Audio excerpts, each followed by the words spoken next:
Good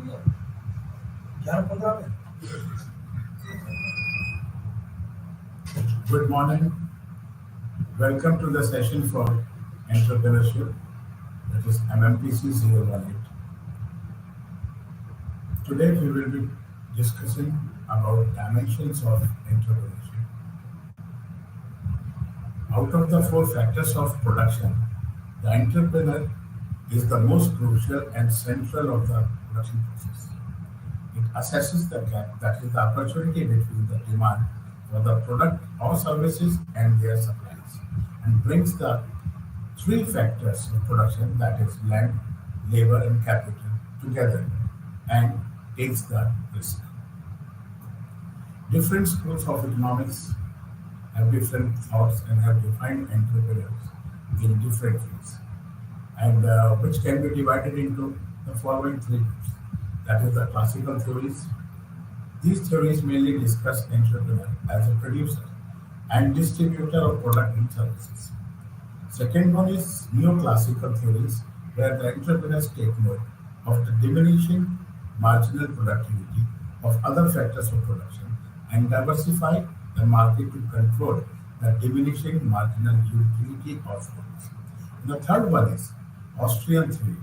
These theories mainly concentrated on what entrepreneurs do on the basis of their knowledge of the market to improve demand and productivity.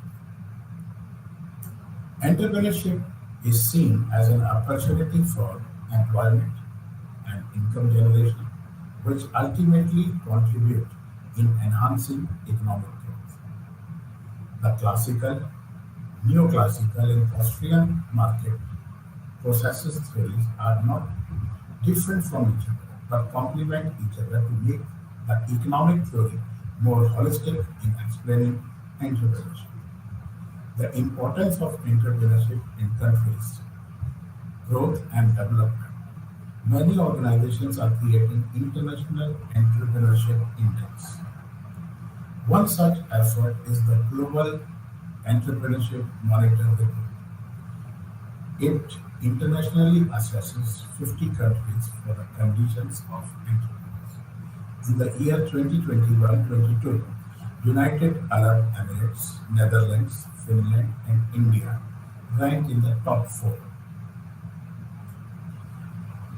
Now, social entrepreneurship, in short we call it as SE, integrates the basic philosophy of commercial entrepreneurship activity as identification of an opportunity, mobilization of resources, and organizing venture to achieve a social motive, that is, eradicate poverty, women's education, etc. Contrary to a commercial entrepreneur, its primary objective is not to earn profit, but to achieve a social objective. One needs to have a concise social awareness, deep empathy for the cause, and a willingness to work for improving the situation to become a social entrepreneur. The SC needs to involve local prospective beneficiaries as well as the other local influential people who can co-participate in the change. Programs of social entrepreneurship by the Department of Science and Technology. The Department of Science and Technology have several programs such as strengthening, upscaling, and nurturing local innovations for livelihood. In short, we call it as SWING program. Second one is capacity building of community-based organizations, that is CBOs, NGOs, knowledge institutions, and social startups, technology interventions for disabled and elderly, and many more. As per the company law 2013, the corporate sector also need to spend 2% of their profit on their corporate social responsibility. That is known as CSR. Many firms spend CSR money on social entrepreneurship. Rural entrepreneurship.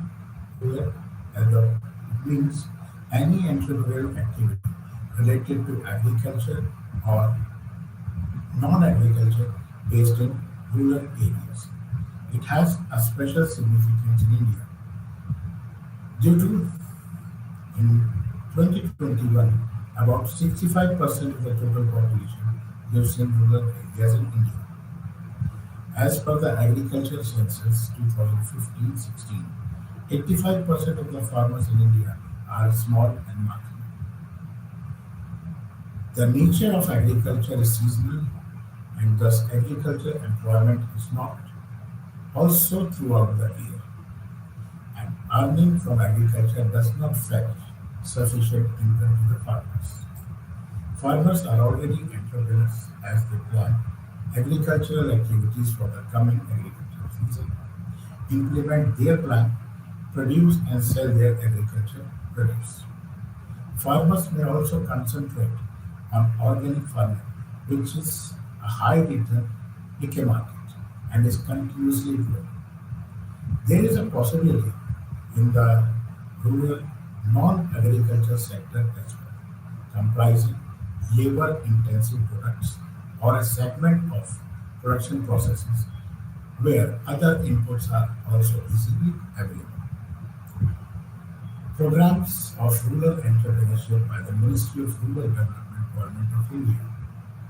They started two programs, the Startup Village Entrepreneurship Program, that is SVEP, and Rural Self-Employment Training Institutes. Then comes women entrepreneurship. In the present scenario, women-owned businesses are one of the fastest growing segment of entrepreneurship throughout the world. They are making significant contribution to innovation, employment, and income generation across economies. Women in developed economies are more likely to start businesses out of opportunities, motivation, while those in less economies are motivated by necessities. Women may be illiterate, means teaching and writing, and on the other spectrum, may be a professional, engineer, doctor, or a lawyer. Women are nearly one third more likely to start businesses out of necessity than men. So, women entrepreneurship may be related to women's empowerment. Programs of women entrepreneurship by various government departments in India. First one is Mudra Loan for Women. It was launched a program for funding up to 10 lakhs to the women-owned small and micro enterprises through bank or microfinance institutions. Second one, Annapurna scheme. The government of India offers a loan up to rupees 50,000 to women entrepreneurs who are in food catering businesses under Annapurna Yojana. Third one is Stree Shakti Yojana. Under the Stree Shakti Yojana, women entrepreneurs are provided with an interest concession of 0.05% on loans more than 2 lakh rupees. Then the fourth one is Dena Shakti scheme. Under the Dena Shakti scheme, women entrepreneurs are provided loans for agriculture, manufacturing, retail stores, or any other small venture. The next type of entrepreneurship is group entrepreneurship. Here, leadership is transformed from one individual who may have come up with the idea to the organized group of like-minded people and generally with differential qualities to initiate and implement, or if already implemented at a small scale, than to scale up the initiatives. As all members have different capabilities, group leadership contributes to higher productivity and leads to the fast pace of industrial development. The salient features of group entrepreneurship are the leadership may be transferred to an expert from the owner of the enterprise.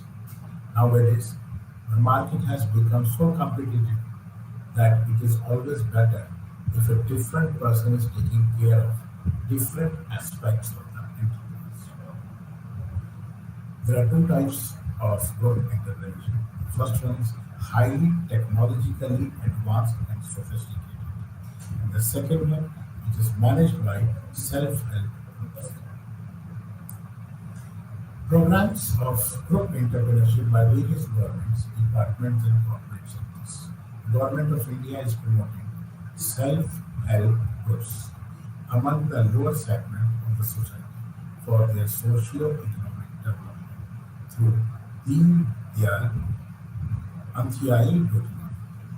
It has two components, that is National Rural Livelihood Mission and National Urban Livelihood Mission.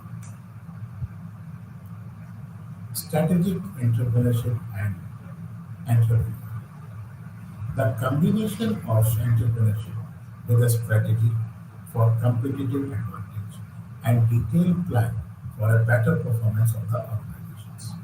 A strategic entrepreneur searches the area first for a competitive advantage and then strategically manages resources to exploit the advantage. Strategic management is organizing the whole production process, from innovation to taking it to the market for customers in pursuit of achieving certain pre-decided objectives to achieve in a competitive environment. There are two behaviors of strategical entrepreneurship. First is the opportunity seeking, and the second one is advantage seeking. Both do not work simultaneously but one by one.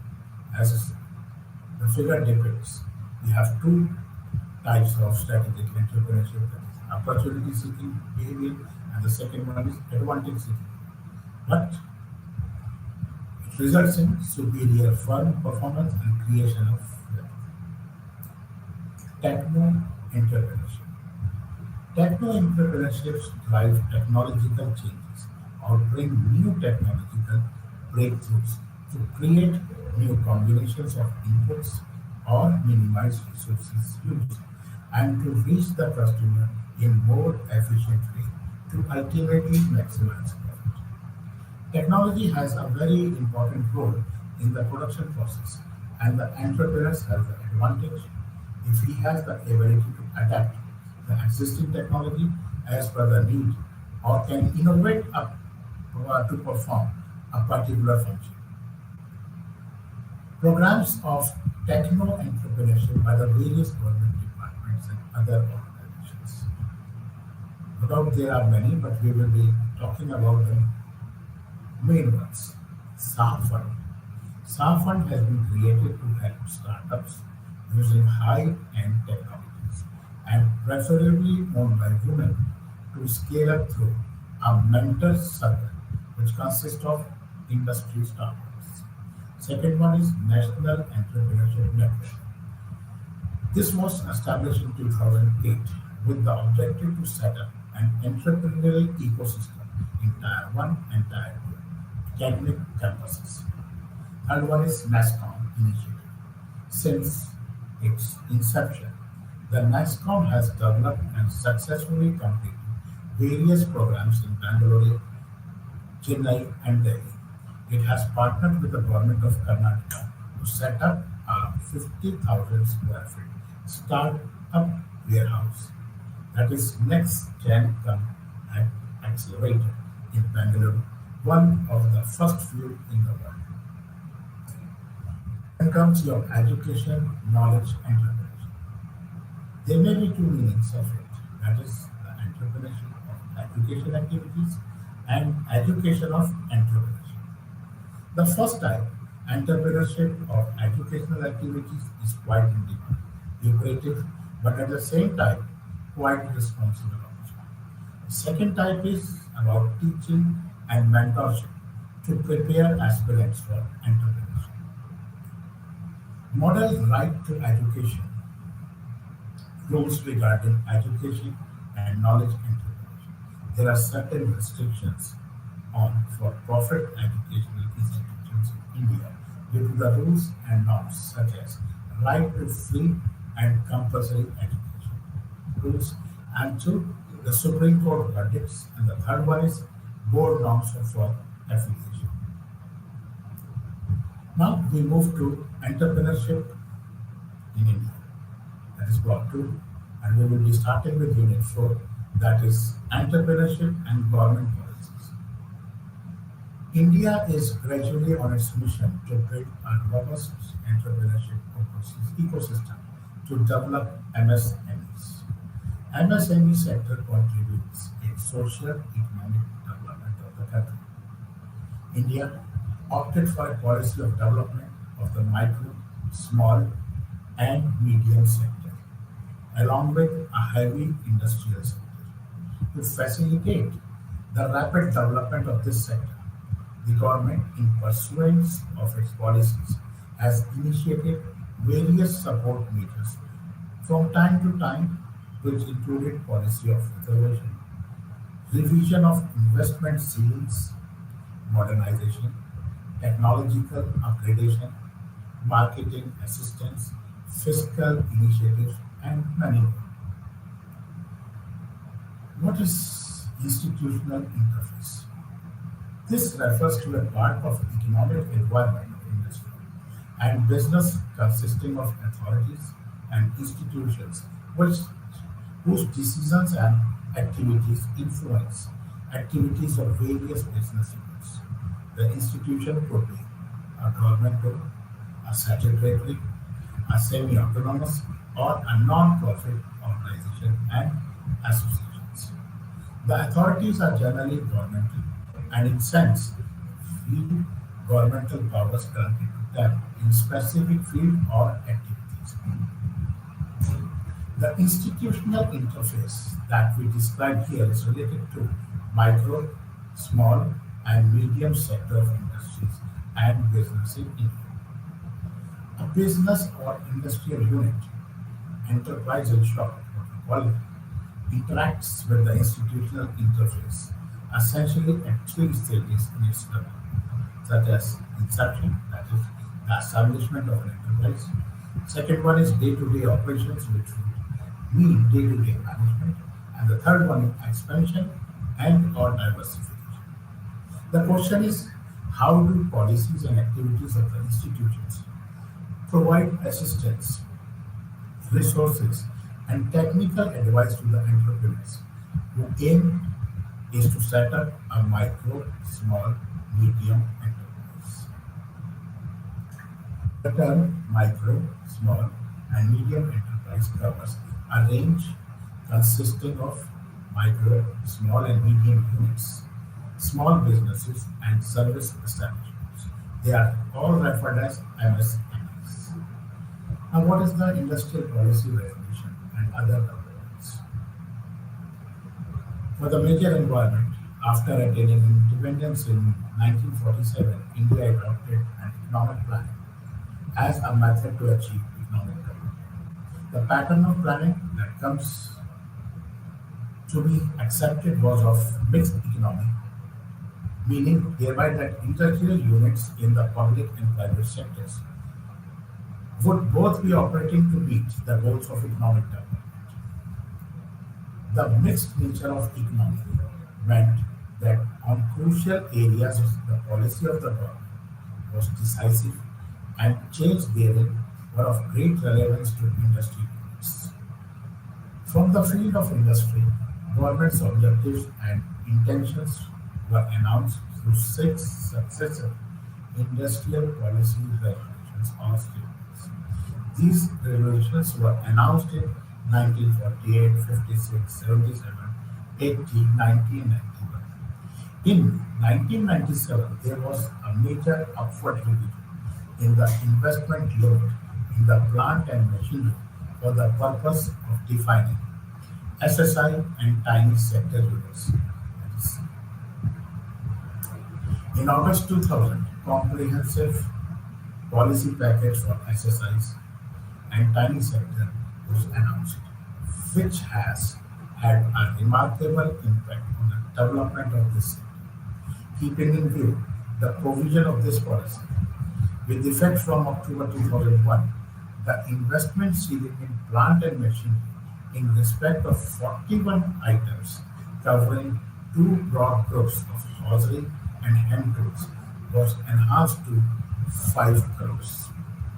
A separate Ministry of Small Scale Industries and Agro and Rural Industries came into being in October 1990. With the passage of time, government decides how to expand it, how to they can work collaboratively. The ministry was bifurcated into two separate ministries, namely Ministry of Small Scale Industries and Ministry of Agro and Rural Industries. That was in 2001. The function of the ministry includes the setting up of a network of institutions to render services of varying nature like techno-economic and medical experts, training, testing facilities, marketing assistance, etc. And ministry attached office namely Small Industry Development Organization and National Small Industries Corporation NSIC Limited working looks and they looks after the implementation of policies and various programs schemes for providing infrastructure and support services to small entrepreneurs.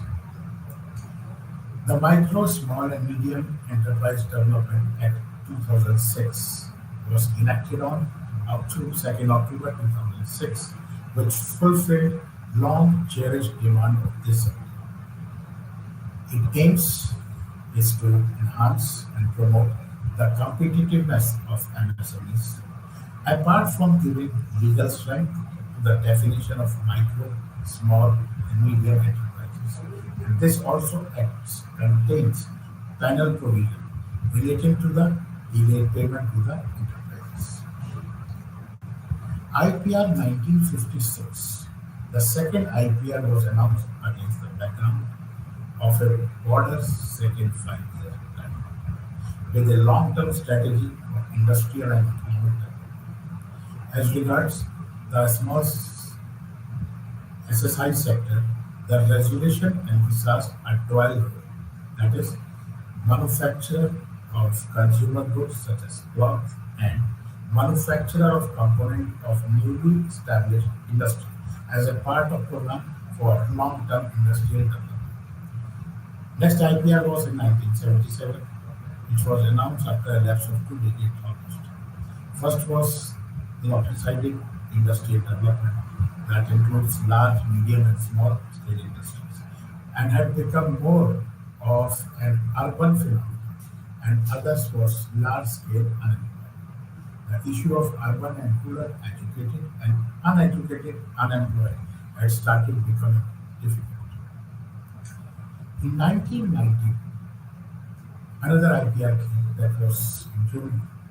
Its basic aim was to introduce measures of economic liberalization, simplified rules and procedures with a view to enhancing the technological base of industry and accomplishing higher levels of output.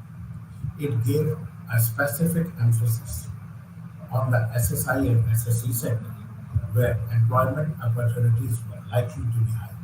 In order to enable the SSI units to update their technology, investment limit of SSI was raised to rupees 60 lakhs.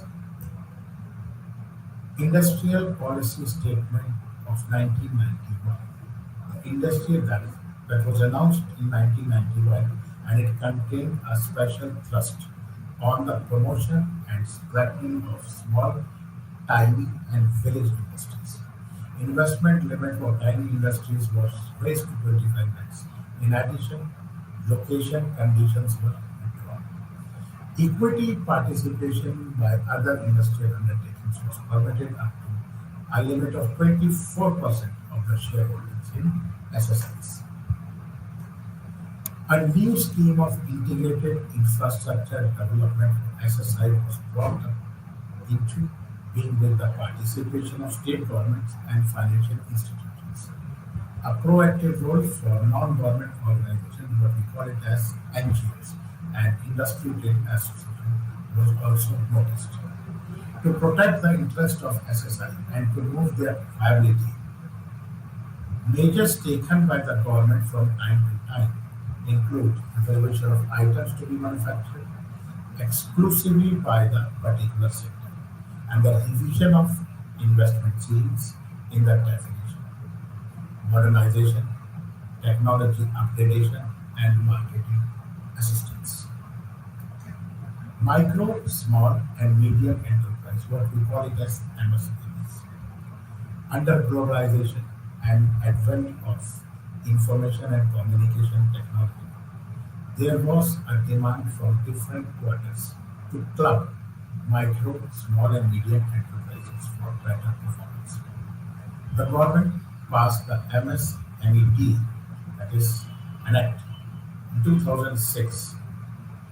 Then in 2007, subsequent to the amendment of the Government of India Rules 1961, the Ministry of Small Scale Industries and Ministry of Agro and Rural Industries were merged to form Ministry of Micro, Small and Medium Enterprises. The SSIs are included under the Ministry of MSME. In 2014, a new Ministry of Skill Development and Entrepreneurship was set up to achieve the vision of skill development.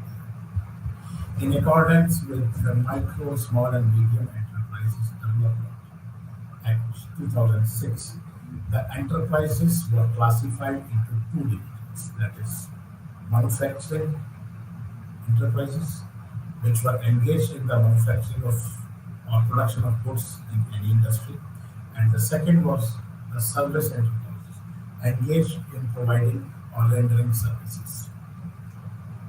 MSME Development Act came into existence in 2006, and there was a revision in 2020, and it was in the name of Atmanirbhar Bharat Package, which was actually launched on 13th May 2020. Now, the distinction between manufacturing and service MNCs has been removed. Earlier, the limit of investment and turnover for these two were different. You can see that for micro enterprises, it was less than 1 crores and turnover was less than 5 crores. And for small enterprises, it was less than 10 crores and the turnover was 50 crores. And for medium enterprises, it was less than 50 crores and the turnover was less than 250 crores. The passage, as per the MSCB 2021-22 annual report, Ministry of MSME runs numerous schemes targeted at different segments, different sectors, such as providing credit and financial assistances, skill development training, infrastructure development, marketing assistance, technological and quality upgradation, and other services for the MSME across the country. Prime Minister's Employment Generation Program, that is MPEGP. The Prime Minister Employment Generation Program was launched during the year 2008-9, to be specific in September 2008. The scheme aims to generate employment opportunities in rural as well as in urban areas of the country through setting up of new self-employment ventures, projects, and micro enterprises. And the maximum cost of the project or unit admissible under manufacturing sector is rupees 25 lakhs, and under business or service sector it is 10 lakhs. The scheme also focuses to increase the wage earning capacity of artisans and contribute to increase in the growth rate of rural and urban development and employment. Second one is Credit Guarantee Trust Fund for MSME. That is a provision of collateral-free credit for MSMEs. The guarantees are provided for extending collateral-free lending to micro and small enterprises through banks and financial institutions. The scheme covers collateral-free credit facility, that is, term loan or working capital, extended by eligible lending institutions to new and existing micro and small enterprises up to 200 lakhs per dwelling. The guarantee covers provided under this scheme varies from 50% to 85%, depending upon the quantum of loan and the type of the benefit. Third one is a scheme for promotion of innovation, rural industries and entrepreneurship, that is ASPIRE. The scheme components are to create a database of technologies available with various governments, private agencies, and set up a network of technology centers for sharing of best practices and experiences. Develop the required skilled human resource necessary for mentoring and hand-holding the incubators. Thirdly, set up livelihood business incubators to provide skill training and incubation support to incubators.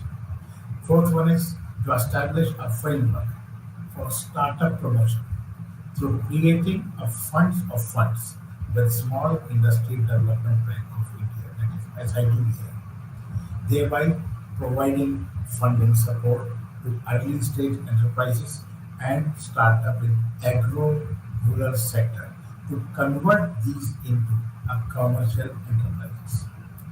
Fourth one is Entrepreneurship and Skill Development Program, that is PSDP. Entrepreneurship development is the process of improving the skills and knowledge of entrepreneurs, enhancing the capacity to develop, manage, and organize a business venture while keeping in mind the risk associated with it. The objective of the program is to motivate young persons, maybe men or women, representing different sections of the society. And the ultimate objective is to promote new enterprises, build capacity of existing MSMEs, and inculcate entrepreneurial culture in the country. Fifth one is the scheme for providing financial assistance to Khadi institutions under MMDA, that is Modified Market Development Assistance. Government introduced with effect from 1st April 2020 a flexible, growth stimulating and artisan oriented market development assistance scheme in place of the system of free trade. The financial assistance being extended currently under MDAs is at the rate of 30% to the artisans like spinners and weavers engaged in production of khadi, and at the rate of 10% to the other workers engaged in khadi production, and will be continued to get. Sixth one is MSME Champions Scheme. Earlier it was CLS schemes. Ministry of MSME has been implementing credit-linked capital subsidy and technology upgradation scheme for promoting way of wastage reduction through lean manufacturing, support for design improvement, building awareness on the intellectual property rights, zero defects, zero effects scheme, digital empowerment of MSME through digital MSME to promote and support untapped capital of creativity of the individuals and to promote adoption of latest technologies in manufacturing as well as knowledge-based innovation. MSME through incubation across the India. There are three components under the new MSME champion scheme, and the details are MSME sustainable, that is ready, that is zero defect, zero effect. MSME competitive, that is lean. The third one is MSME innovative, that is for incubation, IPR, design and digital MSME. Ministry of MSME to an idea GEF projects on promoting market transformation for energy efficiency in micro, small and medium enterprises. The UNIDO GEF promoting market transformation of energy efficiency in micro and small enterprises intends to develop and promote market environment for MSME by introducing energy efficient technologies and enhancing the use of identified technologies in the cluster. The program focuses on 10 clusters from 7 sectors. They are pulp and paper, textile, food processing, pharma, chemical and dye industry, foundry and forging, and iron and steel. Announcement for MSME sectors in the Union Budget 2023. There is an extension of ECLTS, that is Emergency Credit Line Guarantee Scheme. It was launched amid the COVID-19 pandemic to help MSMEs cope up with pandemic losses and was extended up to 31st March 2020. CGT SMEs for MSME, that is Credit Guarantee Fund Trust for Micro and Small Enterprises, which was jointly set up by MSME Ministry and City in 2000 to catalyze the flow of institutional credit to micro and small enterprises. In support, MSME is facilitating additional credit of rupees 2 lakhs crores for MSME and expanding employment opportunities.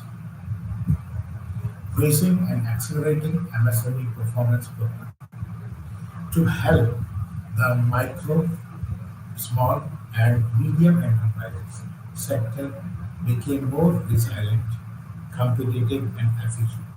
Finance Ministry announced the Raising and Accelerating MSME Performance Program, which will be rolled out within rupees 6,000 crores outlay spread for over a period of 5 years. Railways to develop new products and logistics service for MSME. Besides introducing a unified logistics interface platform for the logistics sector, railways would develop new products and efficient logistics services for small and medium enterprises. Administrative and institutional setup.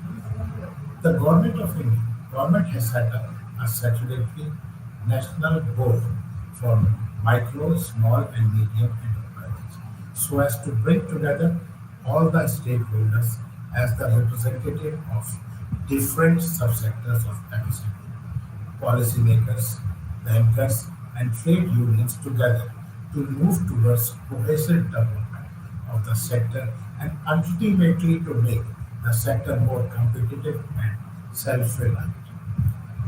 Security and Exchange Board of India, that is SEBI, to facilitate capital raising by small and medium enterprises, it has been decided to permit listing without an initial public offer (IPO) and trading of specified securities of small and medium enterprises, including startup companies, on institutional trading platform, that is ITP, in SME cities.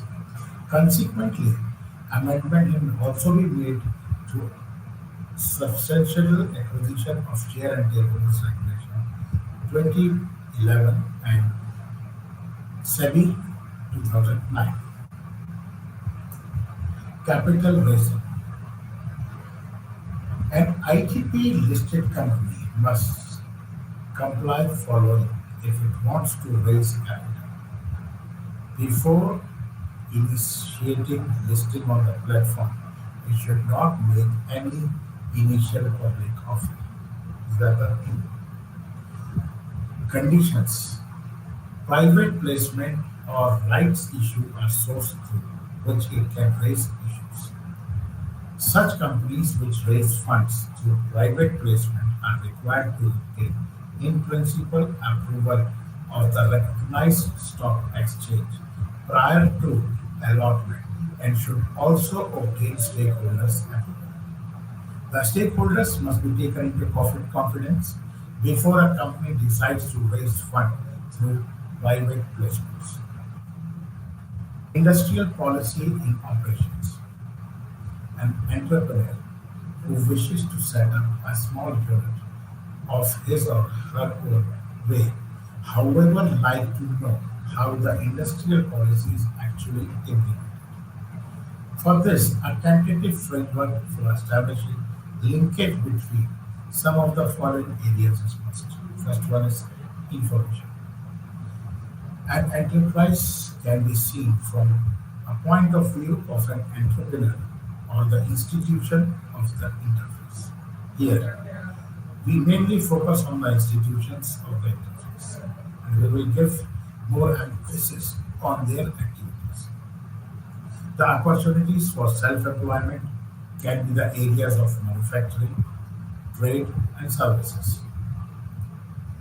Information of self-employment based opportunities in any one of the above areas should be available from the following institutions, that is, Director of Industry of the state or district industry sector, state financial corporations, particularly small businesses, and nationalized commercial banks and their small business entrepreneurship enterprise departments, and State Directorate of Audit Industries. Some states have published from time to time list of bankable schemes for MSME, which includes detergents, soap, powder, hair oil, engine oil, service cum repair shops, etc. That is in for rural areas. And for urban locations, the list includes Xeroxing Center, beautician shop, TV service center, furniture design center, and many more. The objective for providing such list is that very often the people desirous of taking up self-employment as a positive career alternative and lacks business information or the basic information on what alternatives are actually available. One of the activities of the interface institution, therefore, is collecting and disseminating information. Then comes market for the product. Manufacturing small units face the difficulty of marketing their products mainly because of two reasons.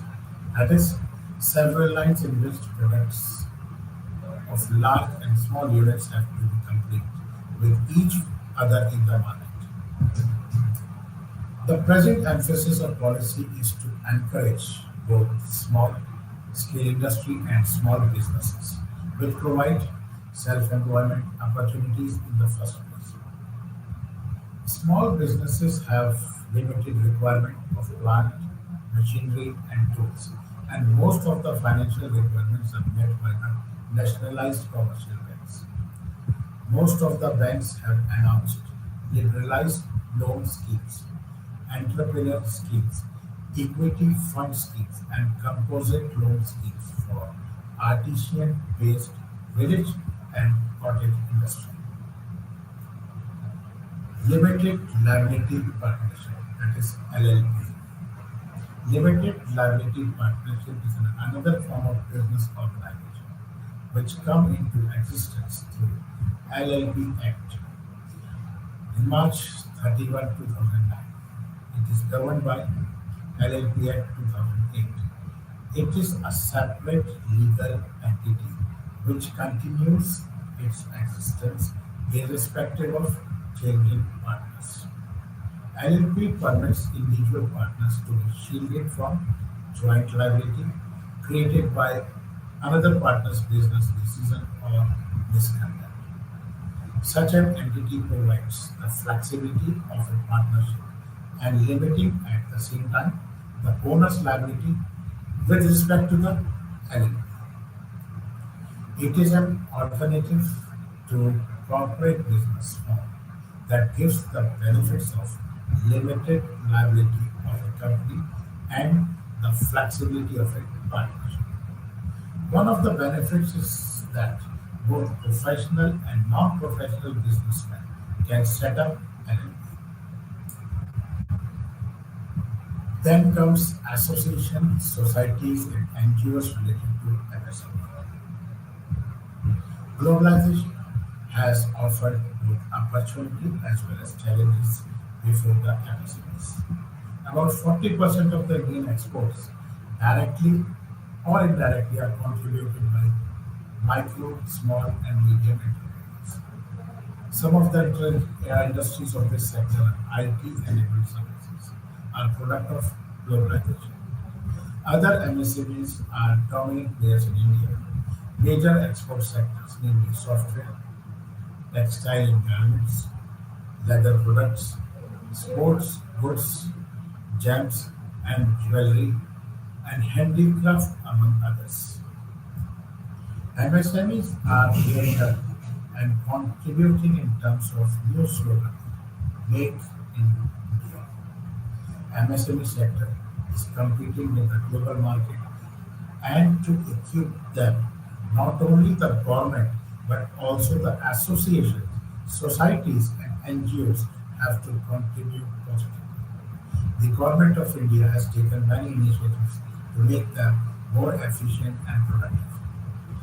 In addition to government support, there are organizations, societies, and NGOs which also take care of this sector.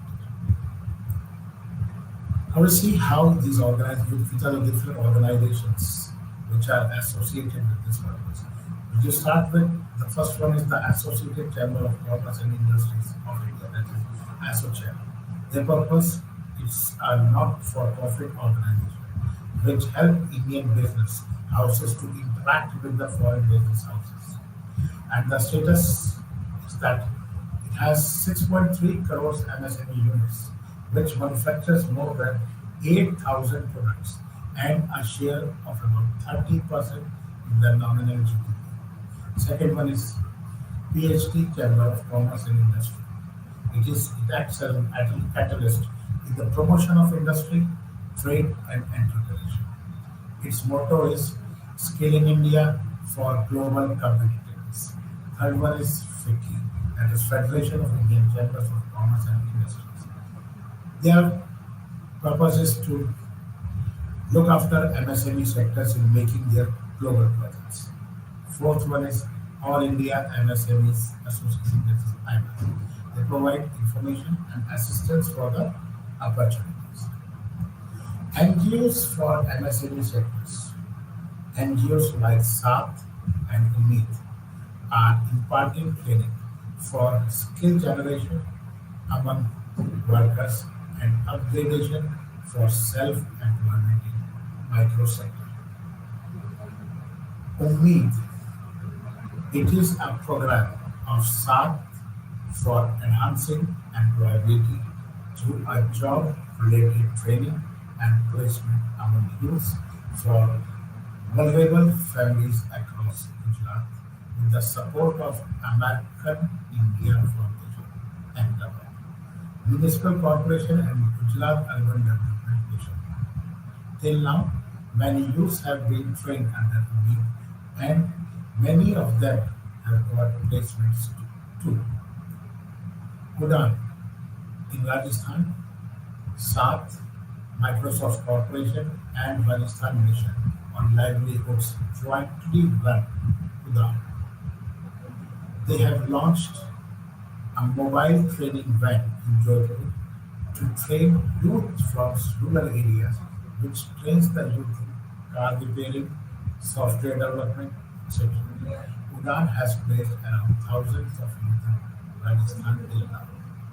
Saath ties up with corporates as well as local business houses for placing trained youth in the formal sector. Saath also provides training to youth in areas like business process outsourcing, that is BPO, bedside patient assistance, and customer relations and information technology. Now we move to Unit 5 that comprises of entrepreneurship and economic development. We had different version for entrepreneurship, but basically entrepreneurship can be defined as a process of setting up a new business or profession, bearing most of the risk and enjoying most of the rewards. The person or group of people who set up businesses are called entrepreneurs. It is setting up a business with small, innovative, and new idea that is directly related to solving some sort of problem in society. Many small manufacturers continue to exist in these economies, showing a skewed distribution of manufacturing enterprises, with the model size being close to the smallest and a long rightward tail stretching towards giants. Most of the small firms are service-oriented or produce for a circumscribed or specialized niche in the market. And industrialization proceeds. Small firms seems naturally to shift from activities that compete with large firms to complementary ones. In India, micro, small, medium enterprises constitute an important and crucial segment of the industrial sector. MSME contributes a staggering 30% of the country's GDP and around 45% of the manufacturing output, and approximately 48% of the country's export.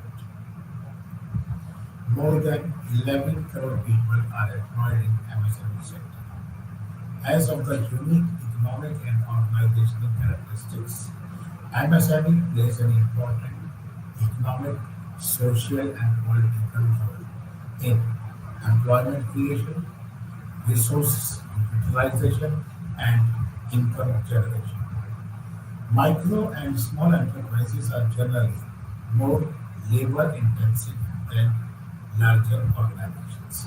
In India, the focus has been mainly on micro and small enterprises, and therefore policies and programs focus more to promote industry rather than the broad spectrum of the enterprises.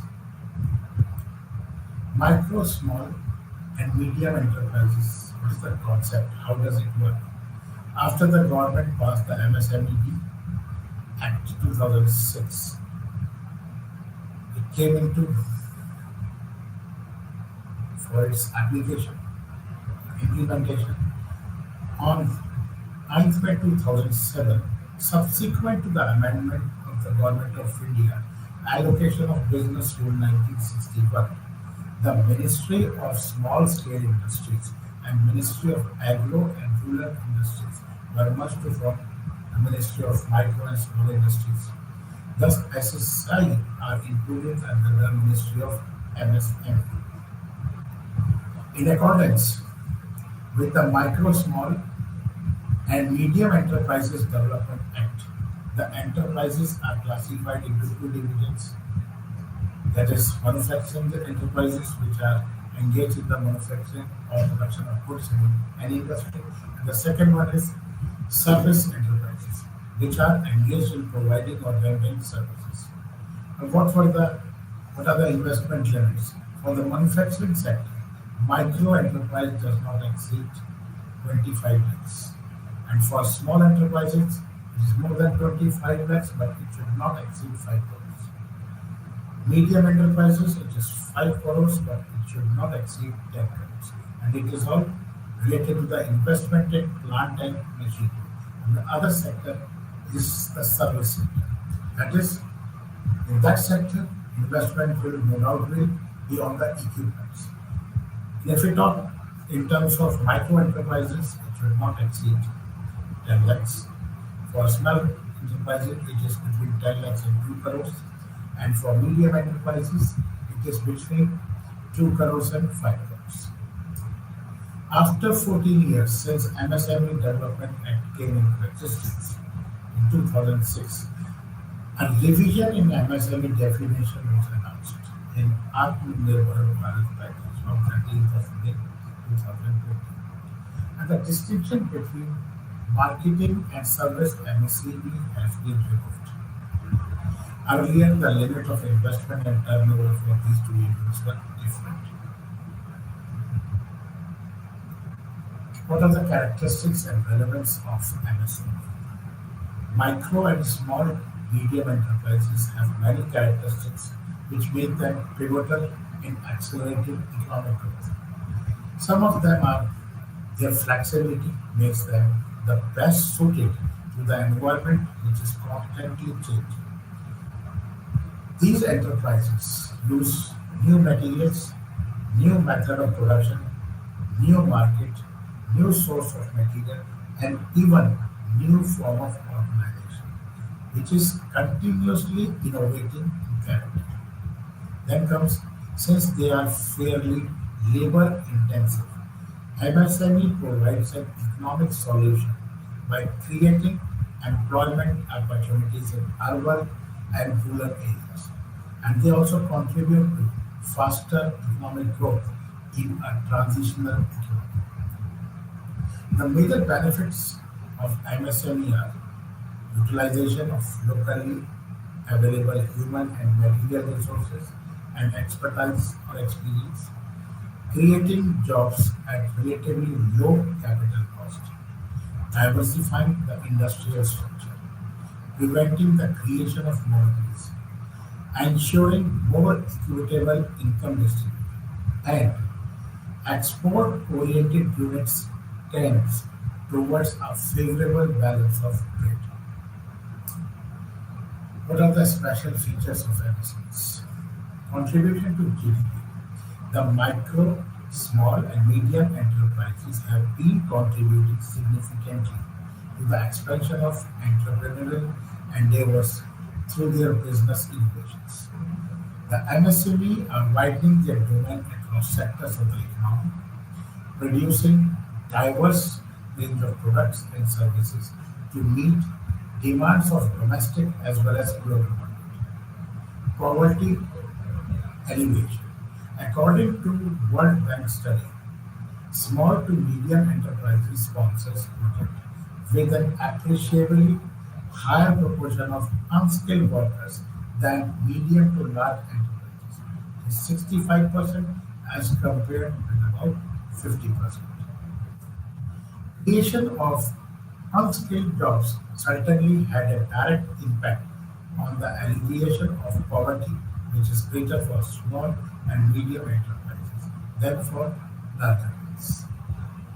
Avenues for indigenous entrepreneurship.